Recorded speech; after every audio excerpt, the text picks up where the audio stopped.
Good evening. There's a chilling twist in the case against an Australian man accused of murdering a teenage girl in Thailand. Police are now investigating possible links to two eerily similar unsolved crimes. In both cases, the victims were stuffed into suitcases and dumped in the same region, south of Bangkok. Simon Carman awaits his first court appearance for murder. In the background, Thai police have confirmed to 7 News they're working out if two other murders are linked. The bodies were also found stuffed in suitcases around the Pattaya region, one in February last year, the other September.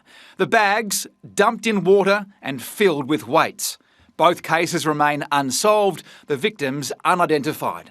There's no suggestion Australian Simon Carman is involved, but police will compare DNA evidence between those cases and his. It may or may not be linked, but quite suspicious. It's in a similar area. The fact that suitcases were used. Thai police say 17-year-old Tunchanok Donhomla sent a message to her friend telling him she was with Simon and had arrived at his apartment. Hours later, the 46-year-old accused man wheeled a suitcase out the door.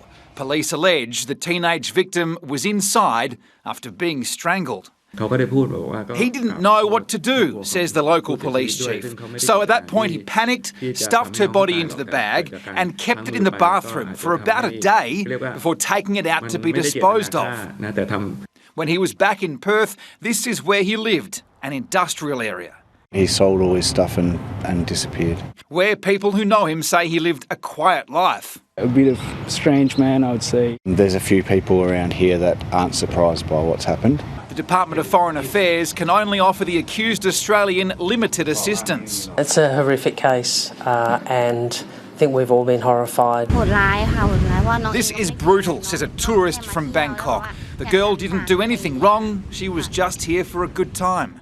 Blake Johnson, 7 News. Simon Carman is one of dozens of Australians arrested in Thailand every year. And as Hugh Whitfeld explains, Australian officials do have a crucial role to play. Excluding natural disasters and terror attacks, Thailand is the top place in the world for Australians requiring help from our government. More than 1,000 consular cases a year. We seem to get into more trouble in Thailand than even Bali, Indonesia. DFAT says the key drivers of that number include older Australians retiring to Thailand or marrying a local later in life. The latest data we have says 80 Australians are arrested a year in Thailand. If convicted of murder, Simon Carman could face the death penalty, but it is used sparingly in Thailand just once in the last 17 years. Hugh Whitfield there. Well, Queensland drivers are racing to beat a petrol price spike as the federal government winds back cuts to the fuel excise. Jacqueline Robson joins us with the details. Jackie, it is a midnight deadline. Katrina, drivers are getting in before the fuel jumps 16 cents a litre, though it will take a few days before that trickles down through to the Bowser. Canberra is tapering off the discount it applied to the fuel excise, brought in to stem ballooning fuel prices caused by the Iran war. Now prices are well and truly falling. The discount will be halved and fully removed in August.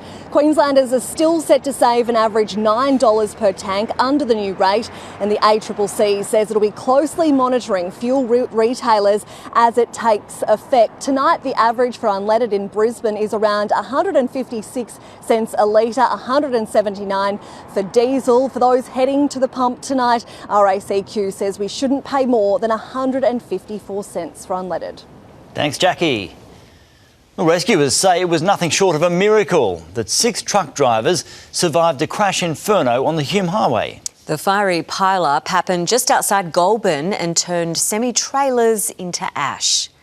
Like Hell's Highway, a 5 a.m. pile-up of semi-trailers, trucks packed with tons of explosive, flammable cargo, sparking an unholy inferno, shocking seasoned rescuers. It is nothing short of a miracle. It certainly is a miracle. Like something out of a war, smouldering melted metal after one truck ploughed into another, shunting 4 more parked in a rest stop, the drivers asleep, shocked awake, the wreckage causing a scene of confusion. We've only just discovered in the last 15 minutes that there were 6 semi-trailers and not 7.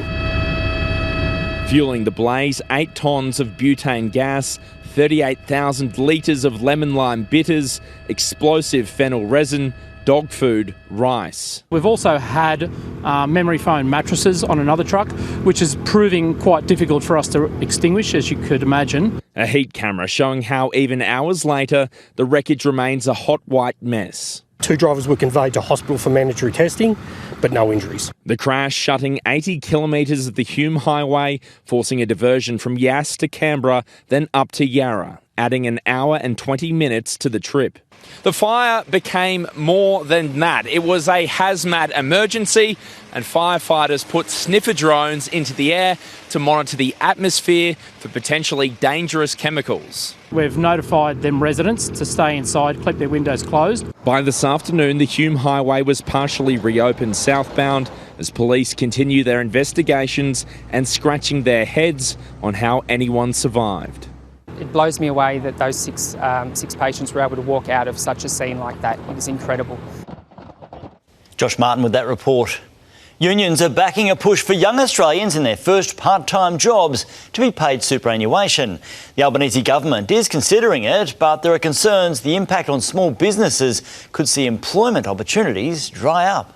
The toiling teens, hundreds of thousands of young Australians working part-time for low pay and in most cases no super. Why is it that teenagers are getting literally cheated out of their superannuation? The Greens pushing the government to correct that, backed by powerful Labor-affiliated unions. I do think this is a really important issue. The Treasurer revealing he's meeting with unions, super funds and young people considering the change. We're always looking for ways to strengthen the superannuation system. Changing the rules would mean 515,000 teens will get an average of $3,400 in super before turning 18, totalling $400 million a year. The proposal is sometimes put as though it's free money. Where is the money coming from for this?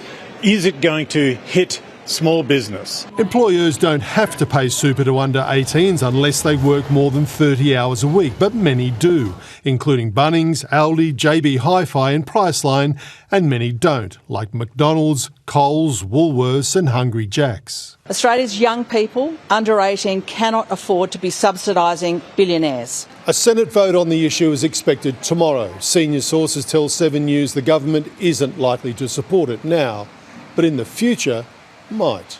Leaving the Greens needing coalition support, though. It's worried the extra cost might stop small business employing teens. It sounds fair and reasonable, but we want to see more young people that want a job get a job. A super dilemma.